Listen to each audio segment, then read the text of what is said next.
doing the work, and this is really great. It's been really great to hear everybody and to start to get into the practice of talking about the work that I'm doing. So I co-founded Move NYC in 2015 with my best friend Chanel Da Silva. Yay! Who is wonderful, and we've been best friends since we were 10 years old here in New York City. We went to high school together, and college together, and then we went off on our respective careers.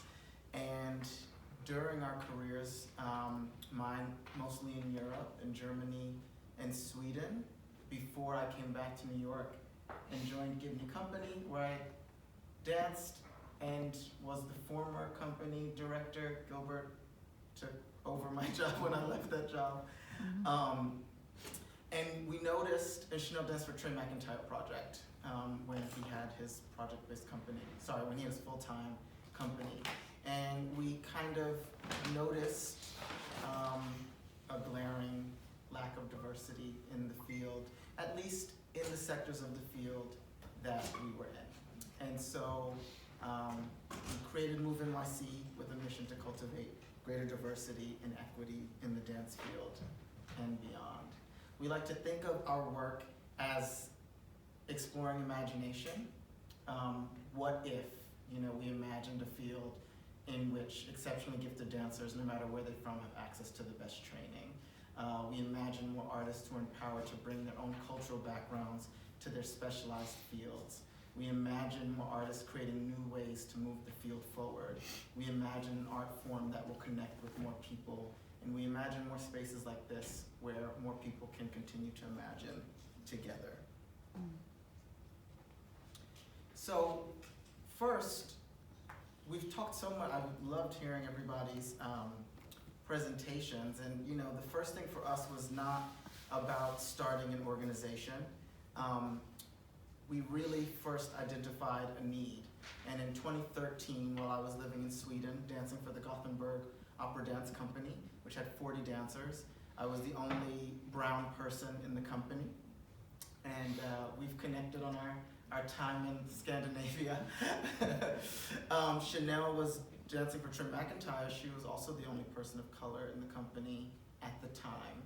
And this was during the rise of the Black Lives Matter movement. And so Chanel came to visit me, and we kind of sat down for a moment and realized in a way that we hadn't before that for most of our training and careers, we'd been the only or one of the only people of color in the room. And we sort of asked ourselves why that was for the first time in a real way.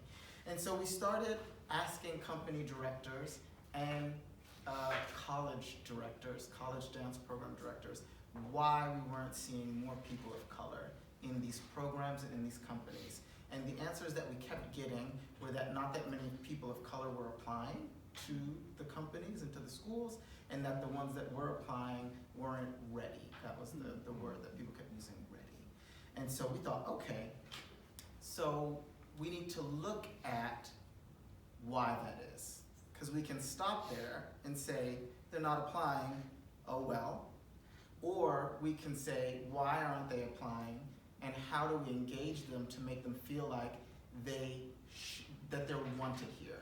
When I was thinking about my own experience in Gothenburg Opera Dance Company with 40 dancers and just one person of color, as we've also talked about, dancers have limited resources. So if I'm scrolling the website and there's one brown face, maybe I'm not going to use my limited resources to fly to Sweden to audition for that company because it doesn't seem like a very welcoming space for me, right? And then when we got to the ones that were auditioning that weren't ready for whatever this type of aesthetic of work was, then we had to go backwards and ask, well, who has access to the specialized education that's needed in order to become ready for these schools and these companies? And so that was where we thought, okay, if we really want to have a conversation about diversity, and this was in 2013.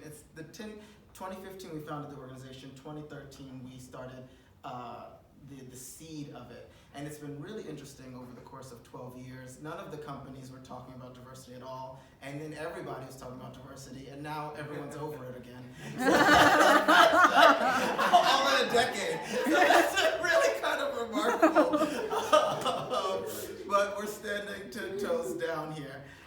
said, okay, if we want to really address this, we have to go back to education and look at what is working in the traditional model of educating a dancer and what is not working. One of the major barriers that we identified was just the money aspect of it. And that was locking out entire demographics of dancers who were talented, who were motivated, who were ready to work, but they just didn't have access to the training. Or they didn't have the guidance and the mentorship. We've talked a lot about mentorship while we've been here, to have someone help steer them on the path. And so when we created Move NYC, and we made it a tuition-free summer intensive at first, okay? So we started as a 3-week summer program where we offered all of this information to young dancers for free. In addition to that, we also asked ourselves, okay, again, what's happening? What are we doing well here in New York City? There's a lot of dance training. It's not like we were somewhere where there was no access to dance training. So what could be added? So we started talking about improvisation. We started talking about collaborative creative processes. We started talking about career management and leadership development seminars. We started taking them to see performances. And over the course of 3 years, we finally formalized what is known as the Young Professionals Program, which we identify as a mentorship and college prep program for New York City teenagers. We're not a dance school. We're not the place that they go to every day after school for their tandas and pliés, but we have created a model that works with the existing structures in place and then adds in all of the things that we identified as missing that created gaps of entry, particularly for young people of color and from low and moderate income families. And so we built a specialized program that adds on to the dance school they go to after school or the performing arts school that they go to and gives them the extra polish that they need in order to succeed and does it for free. And so when we first started talking about this, it was confusing to people. They didn't understand what we were doing. They didn't understand how we were different from a dance school. And if we weren't a dance school, what were we actually doing? And so we had to spend a lot of time really figuring out and translating the language of what we were doing into ways that were digestible and that spoke languages that the funders spoke. And so we created this theory of change document. I'm going to exit this. Here. And what I want to focus on is this middle portion, because this was really what we had to convince people of when we were going to look for funding. Because again, this program is completely free, and as Cornelius told us, I always say, free ain't free, right? The cost of free is actually exorbitant. And so we needed people to subsidize that cost, but first we had to understand exactly what we were doing and how what we were doing was different than what's already in an oversaturated market. And so our program offers professional mentorship, summer and winter intensives, a Young Professionals Ensemble, which is a performance group that performs around the city. They performed actually at the Macy's Thanksgiving Day Parade. They opened for the Radio City Christmas Spectacular. Next week, we're going to be opening our 10th anniversary with the International Association of Blacks in Dance Conference in Pittsburgh. They'll be performing there. They take monthly master classes. They have monthly professional development, which consists of career management seminars, leadership seminars, resume building, guest panel discussions, public speaking workshops. We've done injury prevention and nutrition workshops with Harkness. Thank you, Harkness. We do college and conservatory prep, which includes senior solo coaching and filming, free headshots, free action shots, recommendation letters, college application guidance. They have group and individual mental wellness seminars, which are therapy sessions, but we've renamed it because there's issues with the word therapy is loaded, so we call them mental wellness one-on-ones. And we take them to see live professional dance at least once a month. So on Saturday, they'll all be going to the Joyce to see Ron Brown. They'll go to see New York City Ballet. They'll go to see a wide range of performances, so they start to understand what it means to be a professional and what they still have to do. And also identify which styles of dance call to them and speak to them. We found that they want to be a dancer, but I have no idea what that really means, and I don't have anything to aspire to. The cost of the shows is prohibitive, so I'm not going to shows. And then that inspiration of walking in and falling in love with these professional dancers changes immensely the way that they then walk into the studio the next day, right? Because now they have something that they can work towards very clearly.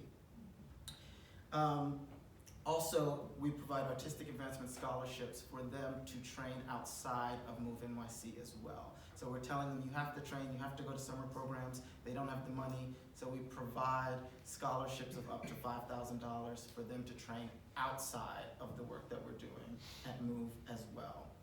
And so all of that is offered for free to the participants, but of course, none of it is free. We have to pay for all of it. But when we're thinking about reimagining the model, one side of it is reimagining what is needed in order to get in the door and stay in the door and build a sustainable career. But the other side of it is taking the burden off of the families for financing it. It still costs the same amount, but we've made a decision that we are going to work all year round to finance it rather than place that burden on the students and the families. And so where do they go? We have a 100% matriculation rate to colleges and conservatories all over the country. We're always looking to expand what they know is out there and keep growing the list of places where they can go, right? They, within 10 years, are dancing all over the world, in the UK, in Germany, in Holland, in Canada, and of course, all over New York City and the country. And so I wanted to, and then that was successful, so we decided to expand and deepen. We started the pre-YPP, which is a high school access program, so that we can get this touch points even sooner than high school. The Open Access Intensive is a one-week intensive that serves as a precursor for kids who are interested in the year-round program to get to know us a little more. The peer mentorship program is where alumni are paired with each dancer who's in the program, and they have monthly meetings with each of them. Move the Field is an internship program where kids are placed in internships with companies in New York City. We have a dancer now in AIM who went through this Move the Field program, and a dancer with Galeen who went through this Move the Field program. Sweat Lab is a choreographic incubator for emerging choreographers who are alumni of the Young Professionals program. And our most recent experience is that we expanded to DC and started a tuition-free summer intensive there with the hopes of building a year-round Young Professionals program in DC as well. Nice. This is our Year 10 rebranding design celebration. Looking forward to more imagining, more dreaming in the future. And then I wanted to just show you, I got inspired by all the videos yesterday, just to show the type of work that we're doing and who these young dancers are. Oh, I do not have permission to play that file. Okay, so maybe we won't see the videos. Okay, if we can get it later, I'll show maybe. Send us the links and I'll send you the links and you can see exactly how these young dancers show up in the space and the breadth of the work that they're doing. That's amazing. Thank you.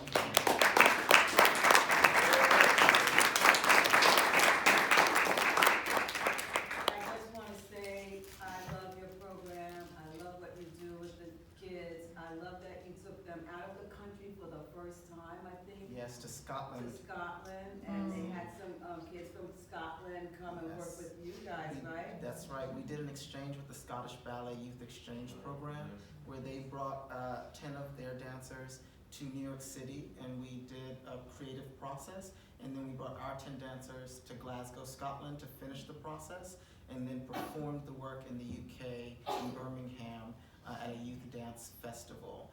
And that was in 2022, right after the pandemic, and we'll actually be reprising that this summer in 2024, except now they're coming to New York, then we're all going to DC, then we're all going to Scotland and premiering a new work by Chanel at the Edinburgh Fringe Festival. Oh, I'll be there. First time out of the country, That's first right. time getting a passport. Yes. Yes. First time That's leaving awesome. home. It was a big freaking deal. It's a big deal for them. It's For like, them, this and is a passport. Yeah, Yeah, yeah. Um, Yeah, what advice do you have? So, I mean,